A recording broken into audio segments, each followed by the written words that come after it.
Everything set up.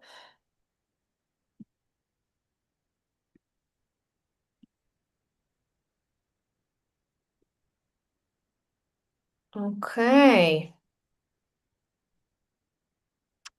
Okay. Guys in the Zoom chat, whoever's connected in the Zoom chat, if anyone can just really quickly drop a quick hi in the chat, just so we can make sure that the Zoom chat is working. Just to make sure. Let's see. Anyone? Zoom chat? There we go. Thank you so much to who won. Thank you. Very cool. So guys, give me just one last second so we can finish our connection. We're going to also stream this wonderful thing to our Discord channel. Do. And there we go. So we are all connected here, ladies and gents. One second, let's make sure that everything is working smoothly. Let's have a look. Okay, I think we are good to go. So everyone, hi to whoever is watching on our YouTube channel or via Discord or via Zoom. So hi everyone. We have another very cool webinar series here. And we have Ernst with us for the second part of the series of this webinar series, talking about how to train your not only strategies but also prepare your mind and body to your training sessions.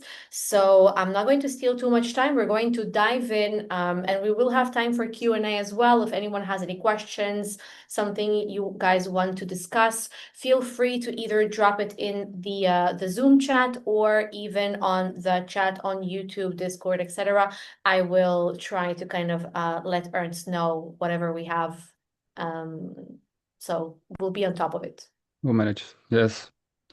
Okay, let me quickly share my PowerPoint.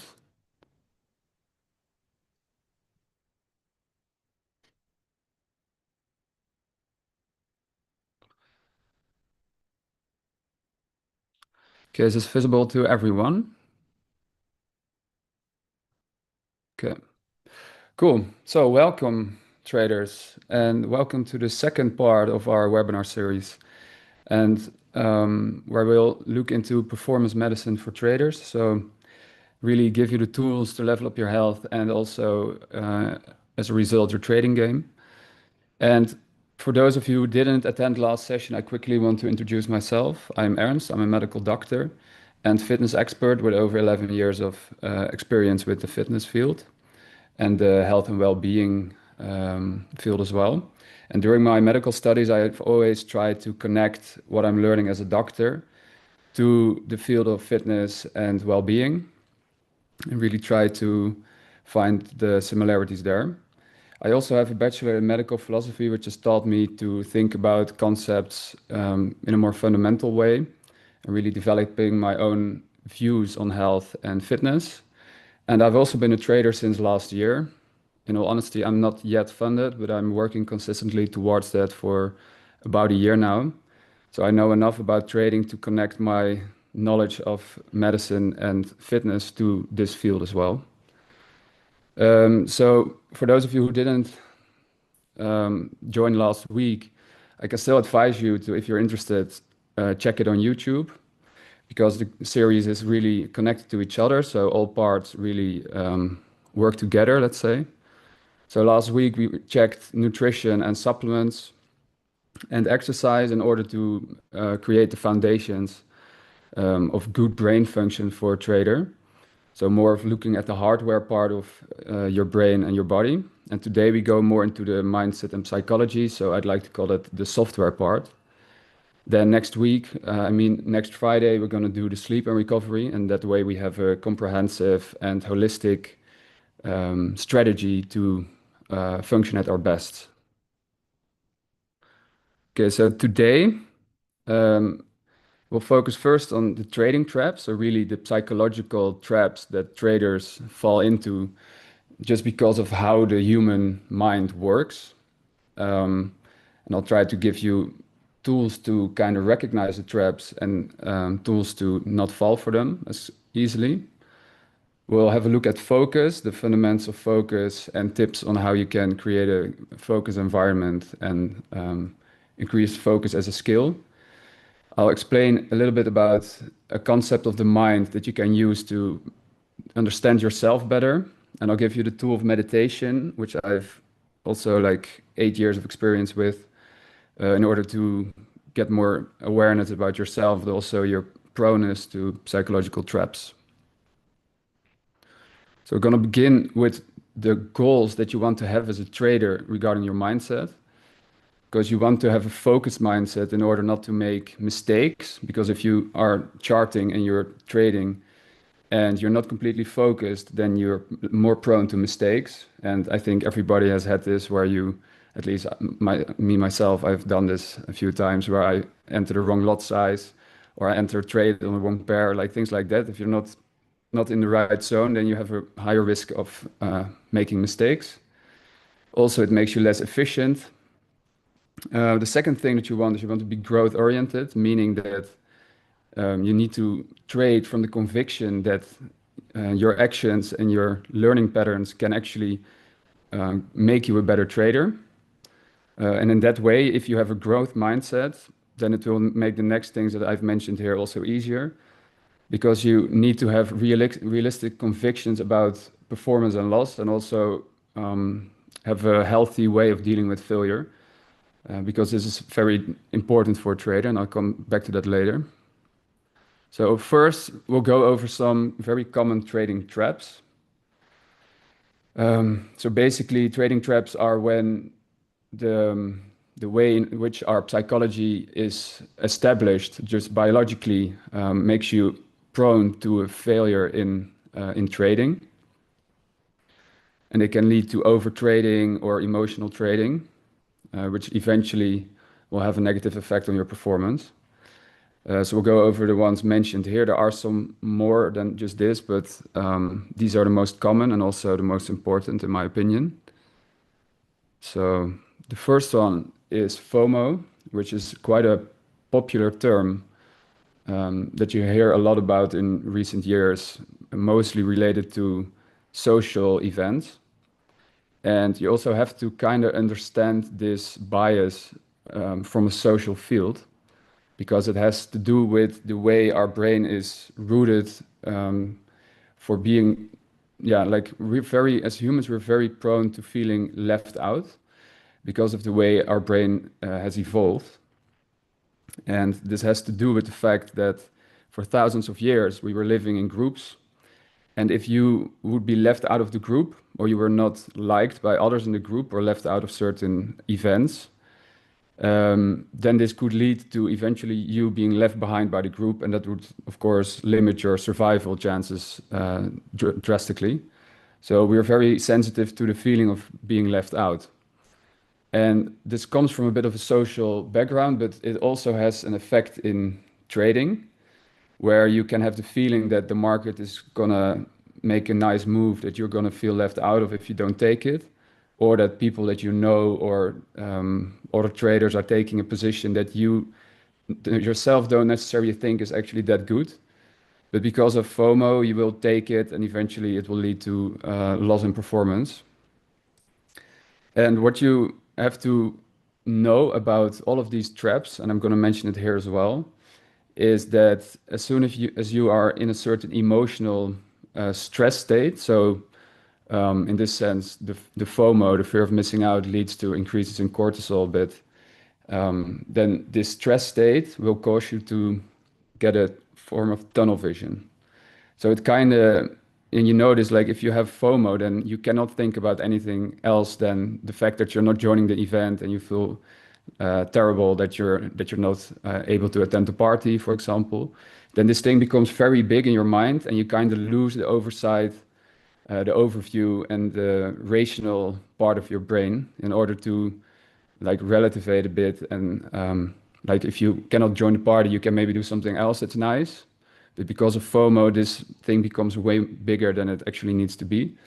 And this is also true in trading. So if you have FOMO, then it clouds your judgment and it makes it more difficult for you to follow your strategy.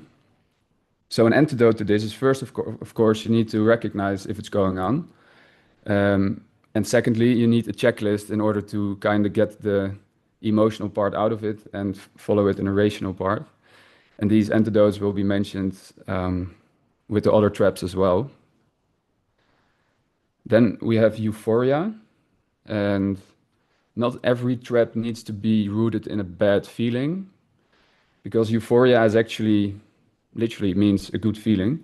And it can be triggered by, for example, a winning streak in trading, or the feeling that you have like made a very beautiful trade, outsmarted the market, things like that. And then it can kind of cause, yeah, it can kind of lead you to overestimate your skill and underestimate the chances that it's also partly based on randomness. And then you will likely overtrade, because if you feel like I really got the hang of it this time, I have a winning streak, then you might take the next trade, which then you lose, and then your overall performance is damaged. So this is a very well-known thing as well in addictive behaviors. So, for example, yeah, especially gambling addicts have this, where they cannot stop when they're winning, and then eventually they end up losing everything again. And this is really something that you need to be aware of. And what you can do is like introduce checkpoints, like have a rule that you don't trade more than 1 or 2 trades maximum per day, depending on your strategy. And have cooldowns, like if you feel very hyped up, that you take some time off the charts. What you can also do is use heart rate tracking, and this is something that I will discuss later as well. But all these emotional states will come with a certain effect on your body. So euphoria and fear will all cause a bit spikes in heart rate. And you can actually use that as a tool. And I will talk about that in a bit. Then there is revenge trading, which is mostly when you feel that there is something that is unjust. So you think like you had a good trade, but the market didn't play out like you wanted. And then you have the feeling that you need to make up for that loss. And then you take another trade, which also wasn't as good as it should have been. And then you kind of, yeah, take another trade that actually goes to stop loss. And here again, I want to mention the tunnel vision. So you really get obsessed with the fact, okay, I just lost this trade. Now I need to do better. And in this way, you decrease your performance even more. So this is also driven by the parts of your brain that are very animalistic and less rational. And how you can recognize it is if you have any of these thoughts, or thoughts that sound like it, like, am I taking this trade because I feel I deserve better? Or like the market made a wrong move, but I'm gonna have it right this time.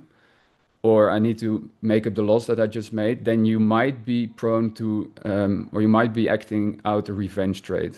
So, and the difficult thing with all these biases is sometimes you're actually right. And then, of course, sometimes you made a mistake and then this time you're going to do it right. But the trick is you have to see the difference between when you're just in an emotional state, or that you actually have a rational foundation for the next trade that you're going to make.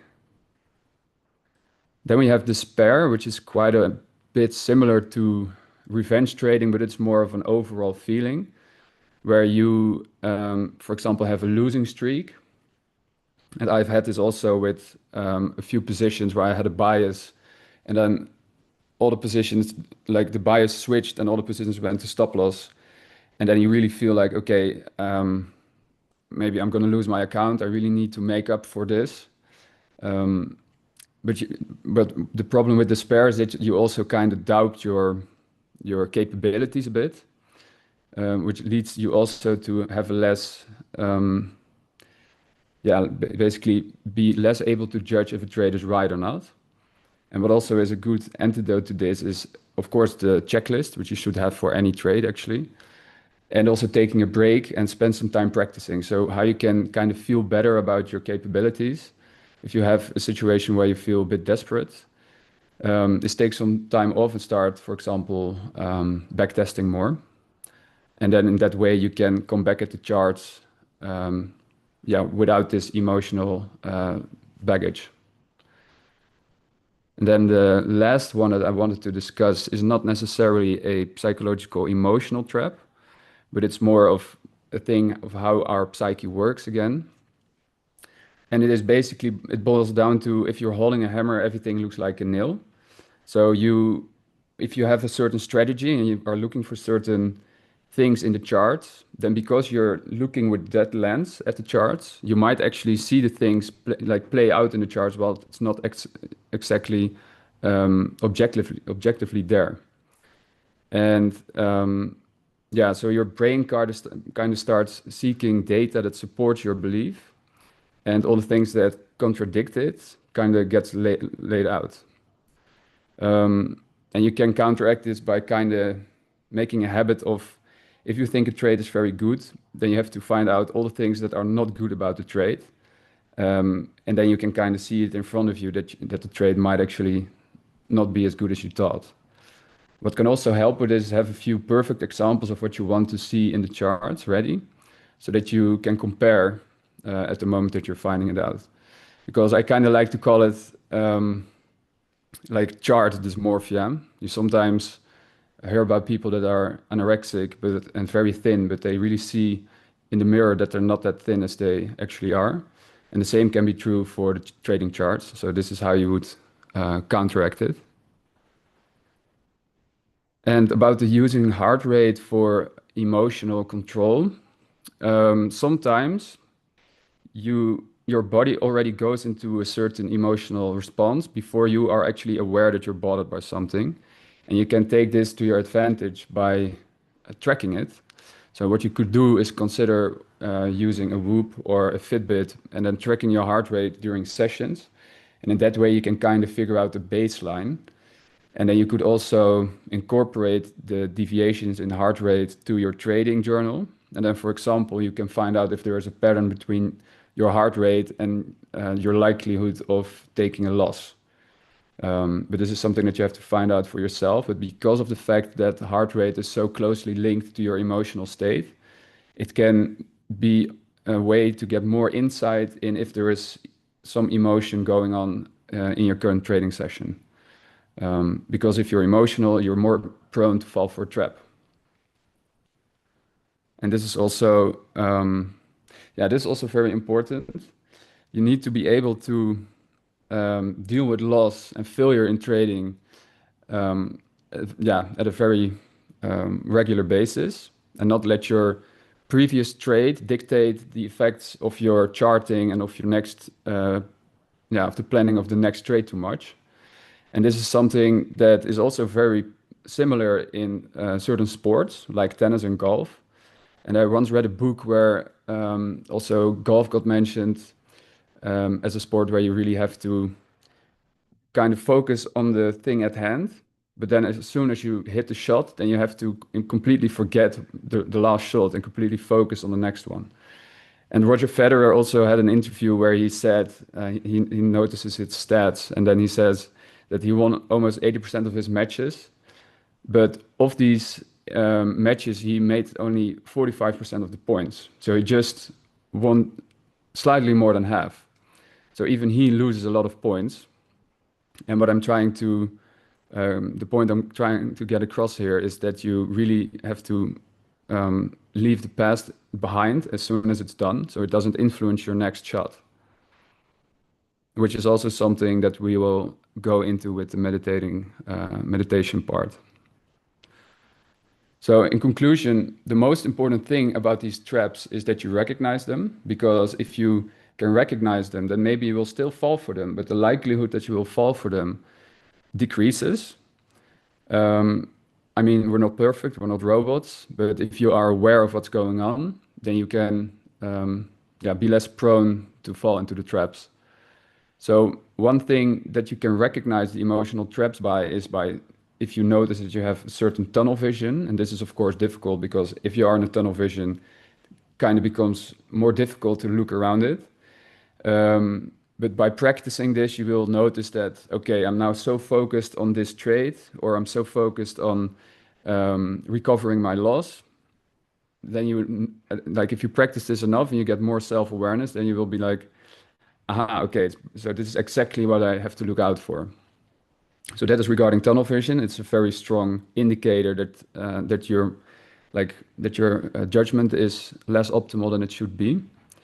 And you can track your emotional physical response by means of tracking your heart rate.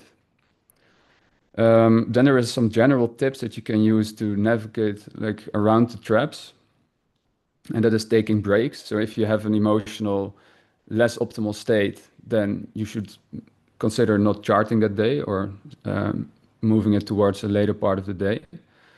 And you really have to ask yourself before your trading sessions, how are my emotions right now? And am I prone to making mistakes because of how I'm feeling? You should follow a checklist, because a checklist is basically a way of getting the judgment at that time out of the way. And you also need to zoom out often, because zooming out also can help you counteract like a certain level of tunnel vision. And the thing is, of course, that these traps, they sound quite obvious now, but when you are emotional, you can still fall for them. So it's really a matter of getting more and more insight into when you are having emotions that might decrease your performance. And one of the tools that can help you with this is meditation. Okay, then I'd like to go over focus, and I have two topics underneath this. So we have the neurochemistry about like of focus, which I'll go over quickly, but just like a little foundational knowledge, and then some tactics that you can use to increase your focus as a habit. Okay, so dopamine is kind of the word that everybody mentions since a few years when they're talking about focus and motivation, things like that. And that is, I think, kind of has to do with the fact that all our brains are getting demolished by the social media apps. So that basically in these day and age, everybody has in some manner a problem with motivation and especially focus. It is really like a disease of our time.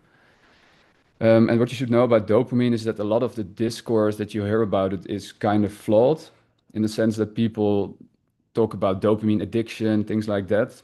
But what is like the most simplistic and easy way to understand it is that it is a way of neurons to communicate with each other, and that the level of dopamine is really relative. So you can kind of like how your neurons work is if you have very high dopamine activity, then the neurons will downregulate their receptors on the neuron cell, and also it will even spike some genetic changes. So the receiving neuron will become less sensitive to the dopamine emitted by the presynaptic neuron. So that is kind of how you have to think about it, and that is also why people talk about a dopamine detox. It just simply has to do with lowering the threshold for dopamine and getting like back the sensitivity of the neuron that is receiving the dopamine.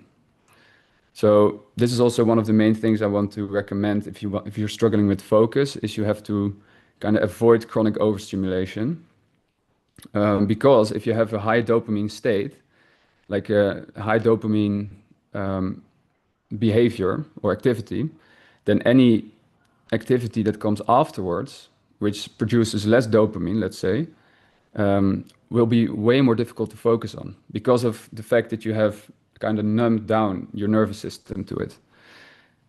So this is basically the most important topic, like concept about dopamine that you want to understand, is that the task that you're going to do is if it is low dopamine, like you have to focus on a chart.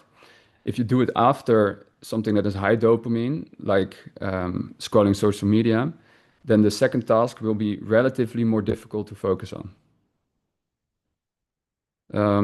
So focus in general, what you should also know about it is that you can view it as a habit and as a skill, and that it can be trained. And there is some prerequisites for focus that you really need. Of course, if you are very, very tired or you have something terrible going on emotionally with a loss that you're recovering from or something, then it can become very difficult for you to focus. And of course, those are situations where you have something else that you need to do, like you need to go to bed and you need to just grieve. But for the most part, if you don't have anything very bad going on, then it mostly boils down to making the decision to focus at a certain moment and creating the environment for when you're going to do the focused work in order for you to get into the focused state. So it is kind of a matter of making the decision and creating the environment. And also, like, focus is nobody is nobody can be entirely completely focused for hours and hours. So it's also a matter of taking breaks at the right time. And also when you're in a focused state, it is important to notice when you get distracted, which is also something that is taught by meditation techniques. And that you can then use, like the skill that you've developed, you then can use also when you're doing any other task that requires the focus. Okay, so pro focus habits. The main thing that you want to do is have a clear point in time where you want to focus, because your brain kind of has to know, okay, now we're going to do nothing else than the task at hand. And you have to kind of create a funnel for your brain to go into that task. So you kind of want to have a moment prepared where you're gonna, like, for example, do charting. Let's say you want to chart in the morning at 8. Then before you go charting, you really want to set up the right environment and also make sure that you don't have any things that are gonna kill your focus. No tasks that are gonna be interrupting you in the hour of focus that you want to have, for example. And one thing that really helps me is if I want to really get to a lot of work, then I have a paper where I can write down anything that might come up if I am doing the work. Because if you don't do this, then your brain will start thinking, like, you will get afraid that you will forget it, and it's gonna come back a few times in your thoughts, and it's gonna diminish your focus in that way. But if you can just write it down in like 10 seconds, then it's off your mind, and then you can just focus on the task at hand.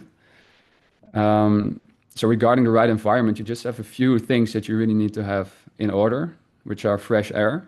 Because if you have too little oxygen and too high of CO2 in your room, even a little bit too much CO2 can already diminish your cognitive performance and your focus. So you would really, that is more important than people think, actually.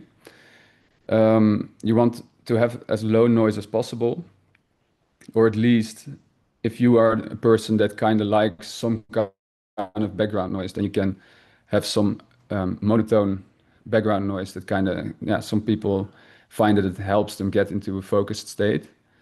You need good lighting to stay awake. And it also helps you with your circadian regulation, but we'll talk about that in the next session. And of course, the most important thing about this is shutting off distractions. So kind of have to prepare so you have no tasks that are coming to interrupt your focus time. And really, your phone is your worst enemy when it comes to focusing. And it can also help, like I said, to have a focus ritual. So for me personally, if I want optimal focus, I try to get it in the first 10 to 15 minutes after waking up, because there are some studies that suggest that your brain is will more easily go into a focused and a flow state after you just wake up. It has to do something with brain waves that are still kind of emitting in the same way that as you're sleeping. So it kind of gets you into a certain focused and flow state. And in order to achieve this, you can, like, just wake up, go to the bathroom, have a coffee, and then get 1 hour of work in. And then afterwards do your meditation and the other things that you want to do in your morning routine. But the interesting thing is that if you do it in this way, you kind of prime your brain for focus for that day. And this is also something that I want to talk about regarding phone habits. The pretty much worst thing that you can do for focus, and I think everybody of you kind of notices this, but I just want to hammer down the point because it's so important, is that if you wake up and use your phone, then this is gonna lower your focus output for the rest of the day. So this is very noticeable. And this is also to do with the sensitization of your dopamine circuits. So if you kind of fry your dopamine system uh, first thing in the morning, then it will be a way more difficult day for you to focus, and you'll find yourself more distracted all the time, and also less efficient in that way. So yeah, how I like to see it is you have to really see your phone as your enemy of your productivity and your focus, because nobody is immune to these algorithms. Like it is so meticulously designed to take away your focus and your attention that there's just no way that you can um, counteract it with your brain. It's just too strong. So you really have to, if you want to get a focused day, you wake up, you don't use your phone for at least 1 to 2 hours, or until the afternoon, depending on what you like. But if you just get this first hour of focus in, then your whole day will feel way better and way more focused and way more. You really also have the feeling that you've already accomplished a big thing. So it will just be a way more pleasant way to start your day. And for those of you who struggle with social media or phone distractions, the annoying thing with phones is that you kind of need them. So I always like to use the metaphor of, imagine if you're diabetic and you need the insulin shot, but then the insulin shot comes with standard heroin. So that's kind of the situation that we're all in. So we really need it, but on the other hand, it's also has a few built-in things that are very bad for our well-being, for our mental health, and for our focus. And what really helped me with blocking the apps on your phone that you don't want and really like trying to turn your phone more into a tool is by using a physical blocker. So there are some companies that sell physical blocking systems where you have to tap your phone physically in order to um, like deblock certain apps, and this can really be very useful. And then I'd like to go over a few concepts of mind and meditation, because I think in order for you to become more psychologically aware of your own way of dealing with traps, like maybe you're not that sensitive to one trap but more sensitive to another. Everybody has a different um, like psychological background, psychological makeup. And the most important thing, like I said, to not fall for traps is to know when they're going on. But in that, like to achieve that, you need to be more aware of the workings of your mind and of, yeah, you kind of have to work on getting to know how your mind works, and that is very personal. Um, so this is something that we're going to talk about. And to understand this the best, I've incorporated a theory, like it's more of a metaphor, that Freud mentioned, and it's called Freud's iceberg theory, where you kind of divide the mind into three parts. So you have the instinct and the fears, like FOMO, like, for example, stems from this part. You have the memory and stored knowledge. So this is like the part where your norms and values kind of reside, and also that you kind of know that if you drop a cup on the ground that it's going to break, like things like this. And then you have the conscious part, which is really you as a person. And this you as a person part kind of mediates between what you're so what the instinctive part of your brain wants, and what your norms and values kind of dictate. So it is more of a moral conscience versus a primitive and unconscious part. And then you are trying to navigate between these two parts of your brain.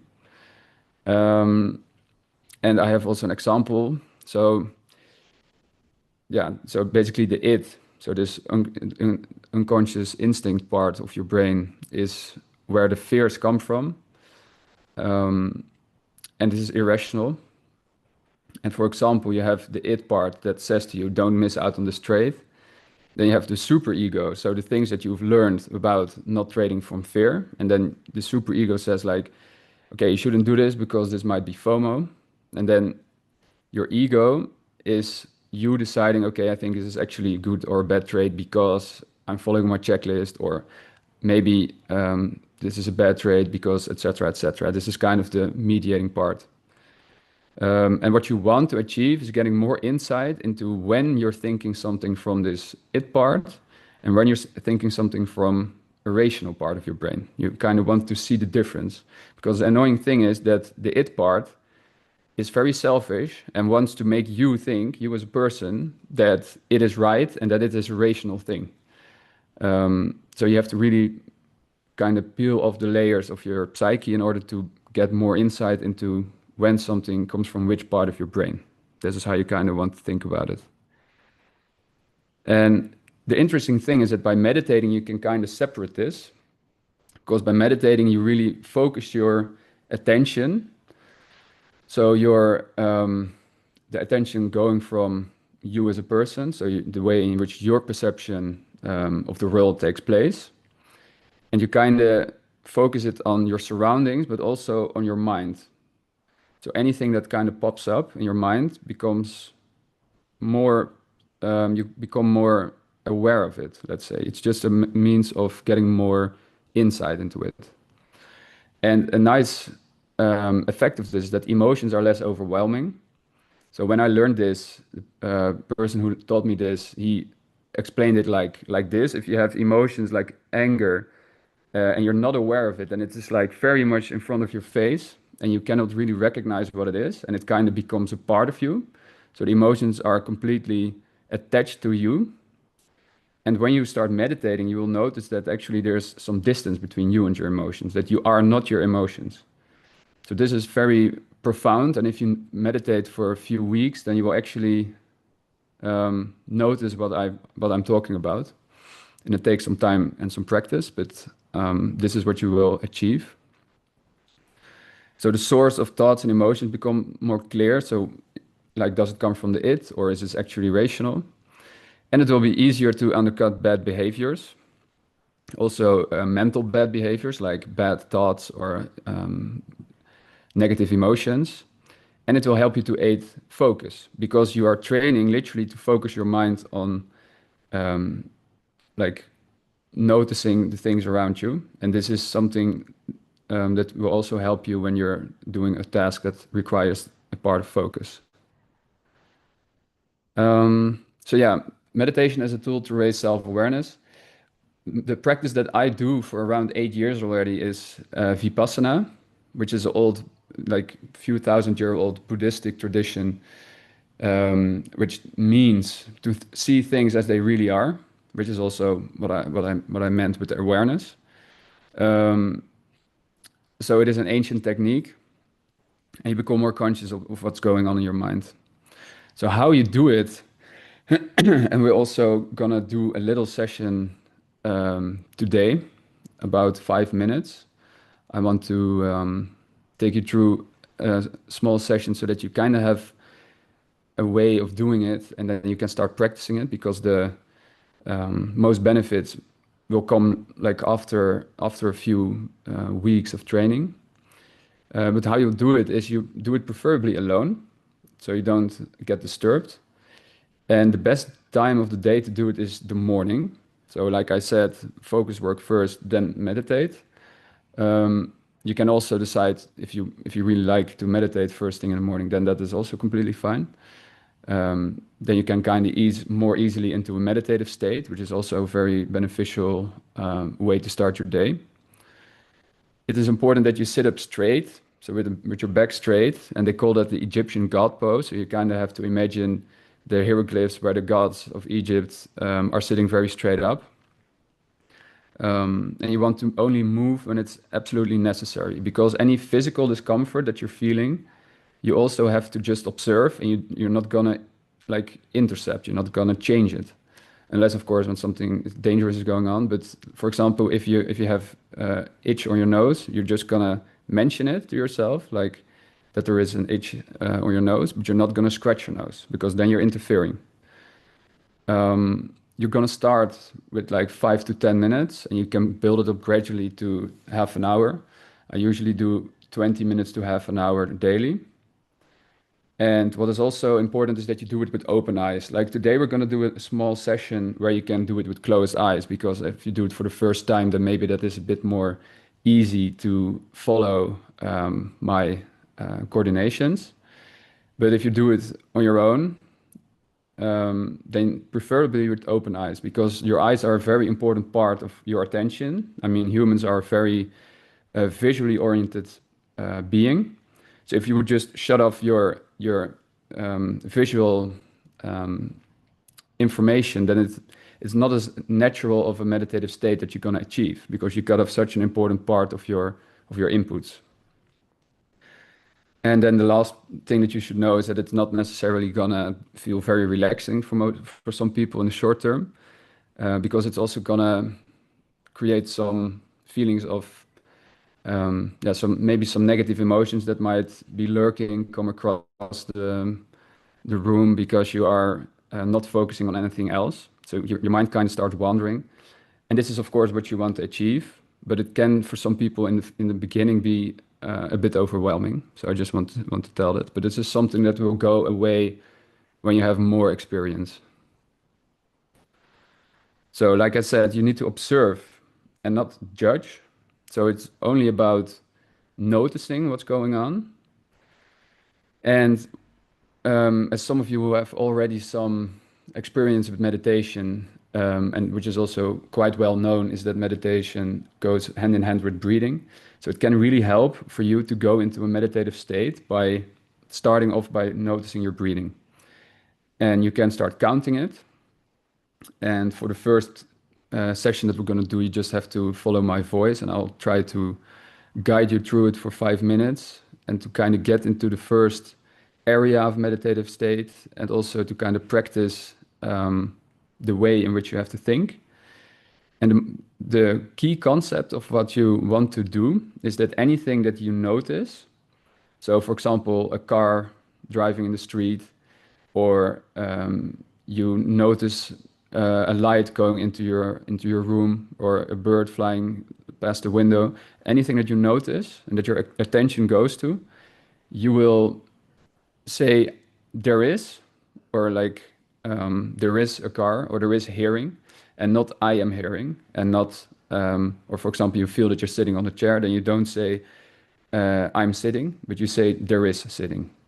And by doing this, you kind of create distance between you and your experiences. So this kind of creates, yeah, this is very crucial for the practice. And I'll remind you during, because this is very unnatural for us, but I'll remind you during the session that you want to depersonalize your experience. And okay, so like I said, most notable effects will be about in 2 weeks, but maybe some of you might already notice some distance creation in the first 5 minutes if you've never done this before.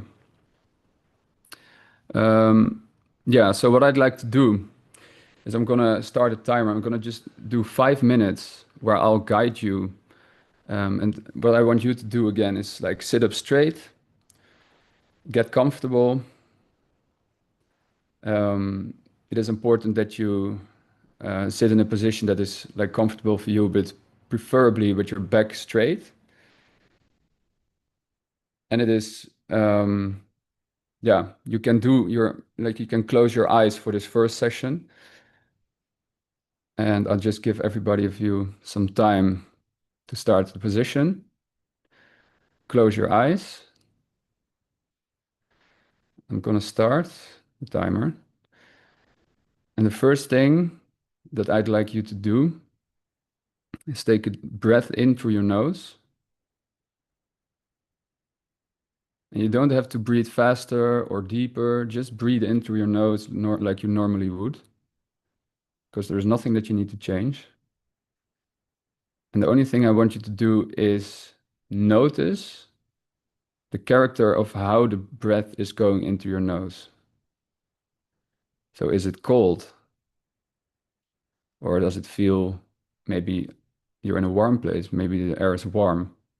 Only thing that you need to do is notice. And if you breathe out, also notice Is the air going out quickly? Is it going slowly? Again, there's no good or false. There's nothing that you need to change. You just want to notice how it is going. Do this a couple of times. Count to 10. And every time you breathe out, you count 1, 2, 3. You can count your own pace. It doesn't matter if you're not breathing as quickly as the rest.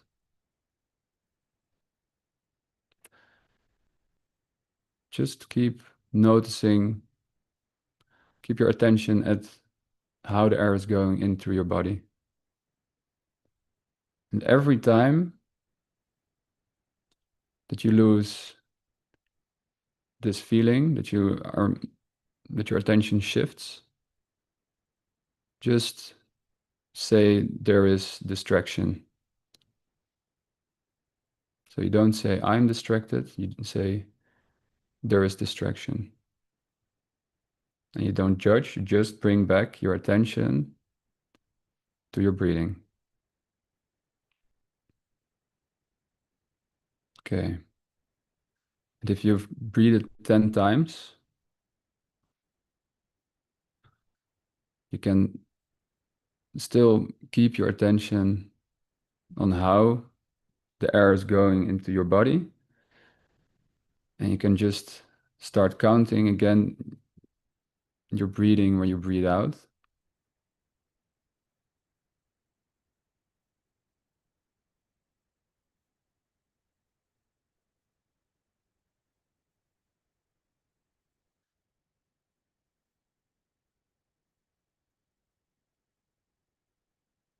And if you hear my voice and your attention shifts to my voice, you can say, there is hearing.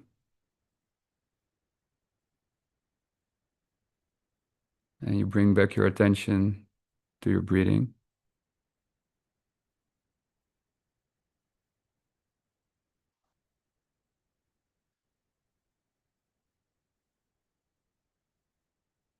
And there is no right or wrong. There is no judgment here. You shouldn't judge yourself if you get distracted. This is completely natural. This is how your brain works. It's only you trying to be aware that it happens. And maybe you've been distracted for the last minute. But it's all about as soon as you notice that it's happened, you bring back your attention to breathing in and out.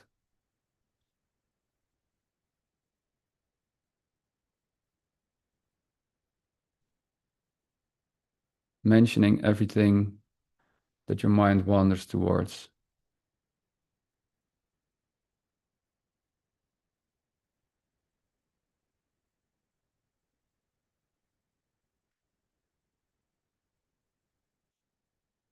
And any unpleasant feelings that you might have, just mention them. For example, if you're starting to feel a bit uncomfortable sitting down, then you can just mention there's uncomfortability or there is itch on your nose. And then slowly take a few deep breaths in and out, and kind of resurface to the rest as we round off this practice. And kind of allow yourself to start feeling part of the rest of the world again. Because in this first 5 minutes, you've kind of reached a very light form of a meditative state, or really focusing your attention on your breath and on your surroundings. And like I said, most people will not go into the complete possibilities of meditative practice in just 5 minutes. It really, if you're interested in this, you really should try it out for at least 2 weeks. But yeah, after a week, you might start already feel start noticing yeah, a thing or two like the things that I mentioned. And after 2 weeks, you will get most noticeable effects. So I hope I've inspired you a bit to get more interest into the workings of your mind. And also, I've explained how our psychological makeup can cause certain traps and how you can like counteract this by meditation and being aware of the possibility of psychological traps. And I'd like you to ask any questions that you might have. And thank you.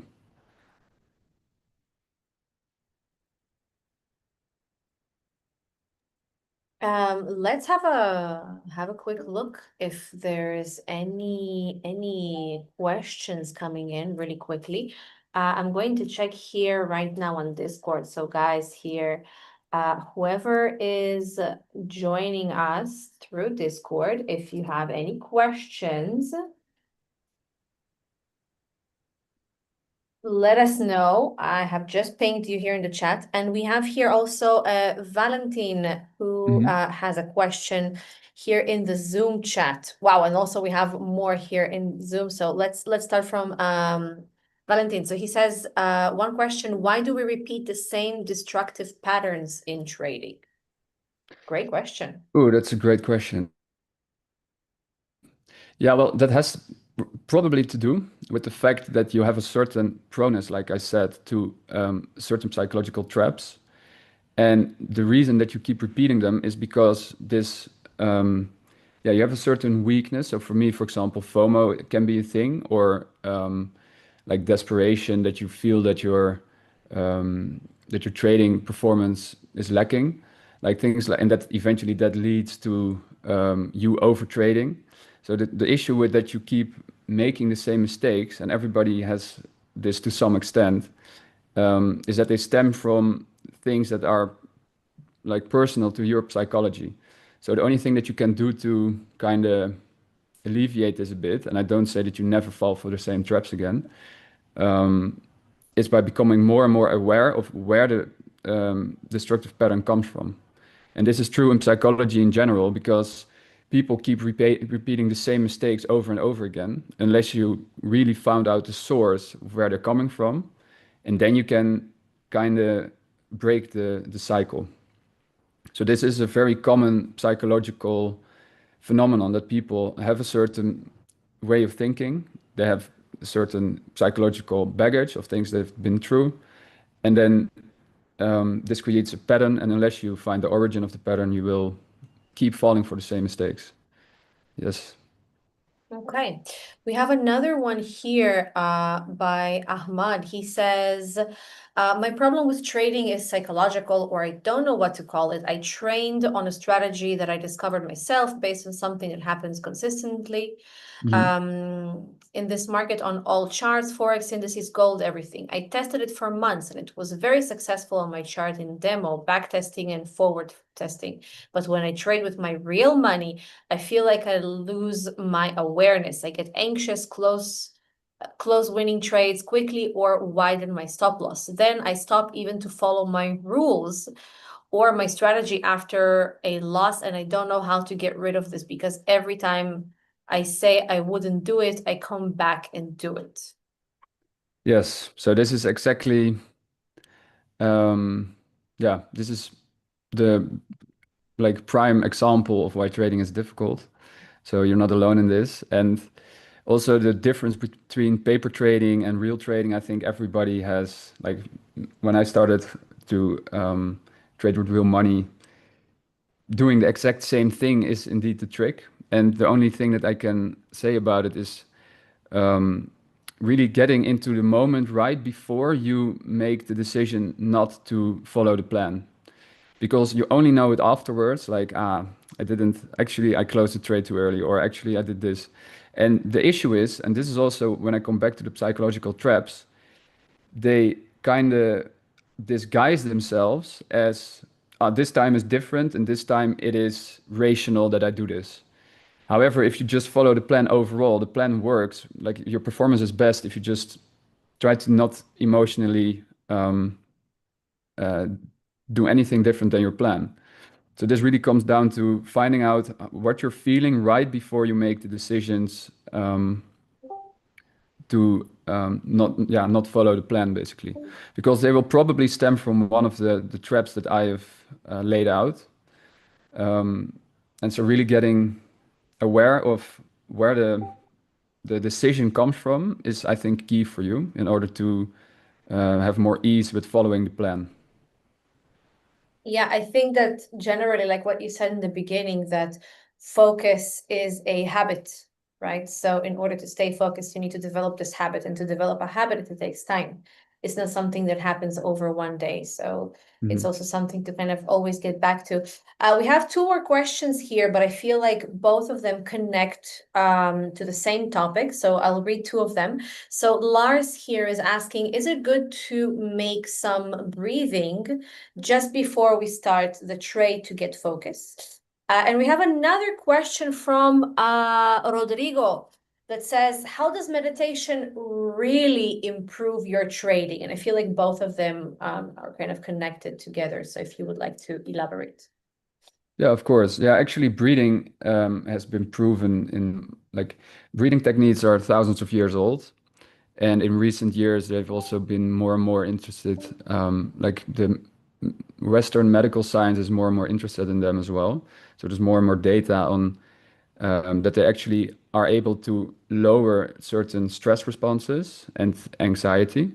So you can definitely try a round of box breathing to kind of lower your heart rate, because also lowering your heart rate has a psychological feedback in that you feel less anxious and also are less prone to falling for a trap, less prone to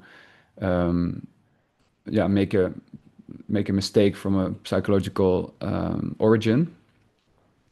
So definitely, if you can try that out, like there is many there's enough data to support that it can help you with like also for example gunmen who are shooting for competition, they use breathing techniques in order to make sure that they are like they don't have any tremors or they and lowering their heart rate can really help them with making consistent shots. So like I said, I think the main thing that you can try to learn from is highly competitive sports where the main goal is like where there's little less things other than the player himself, like with golf or shooting, that is responsible for the end result. So for example, football, there's way too many variables. But if you dive into the psychology of golfers and a gunman, then I think that would be beneficial as well. I think that this also applies to what Ahmad asked earlier. Hmm. It's all about the breathing, all about the breathing. I mean, if that's what helps you focus, is, you know, exactly that. We have here Raphael adding certain types of music can also have a strong influence on emotions and the psyche. What is your opinion on this? Yeah, well, actually, um, depending on how exactly you mean the question, my opinion is that music is kind of like auditory drugs almost, in the sense that they can change your psychic state in a very profound way. Um, and everybody has their own like musical, like music has a different effect on anybody. So some people get more focused in a certain with a certain kind of music. And if you experience that this is the case for you, then by all means try it and use it in that way. There is also some music like that are very monotone that use yeah that can work to kind of increase certain brain waves that can help you focus. And like I said, some people really prefer to have some monotone background music. So if you're one of those people, then by all means use it in your advantage. Yes. Definitely. For me, I try whenever I'm getting into hard working mode and I need to focus. Did anyone here, I wonder if anyone here on Discord or Zoom, anyone heard of the trend Coconut Mall from Mario Kart music? It's like a very specific high beat, no words music that plays in Mario Karts Hmm. when you have a certain map, which is like the Coconut Mall, and there's a loop on YouTube of like 10 hours, and it's such an epic music, but you really get into like the work speed basically, and you're starting to really get into it. So that's my recommendation, but I'm no professional. I'm just a girl on the internet that's obsessed with fun stuff. Yeah, whatever Um, works. yeah, whatever works, guys.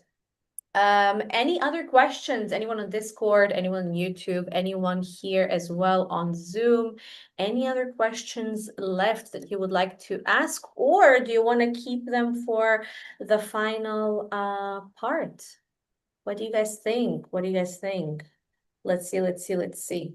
All right. From my perspective, it seems like everyone already got their answers. So from my side, Ernst, thank you so much for another very, very cool session for the Mhm. second part of the series. What do we have? What do we have for the final part? Yeah, for the final part, I will really dive into the importance of recovery. And because it's also like these three parts are intertwined, you need to basically have everything nailed down in order to get the most benefits. And recovery is, yeah, you're only as good as your recovery, basically, as Bruce Lee would have said. And Mhm. so we're going to go into sleep. I know quite a lot about sleep from both my medical training, but also because I've struggled with sleep disorders myself. So I really know the whole trajectory of sleep and how to deal with sleep difficulties. We'll go into active recovery techniques like sauna and cold exposure. And I also wanted to add some stress relief techniques where we'll go over breathing a bit because stress can really these days be the biggest hurdle in your recovery. If you're stressed out, then also your sleep becomes less beneficial, etc., etc. So I'll try to make that into a comprehensive strategy to recover at your best. All right. Well, first of all, Ahmad, I hope you're still watching. I think that this is a very important lesson for you to listen to because you are as good as your recovery. And it is going to help everyone focus and get really better at their trading. So, guys, that will be all for today. Join us for the final part on Friday, same time, same place, where we will dive into this great, great topic and prepare your questions. Ernst, thank you again so much for another My very, very pleasure. cool session, and I'll see you Friday. Yeah, see you on Friday. See you. Take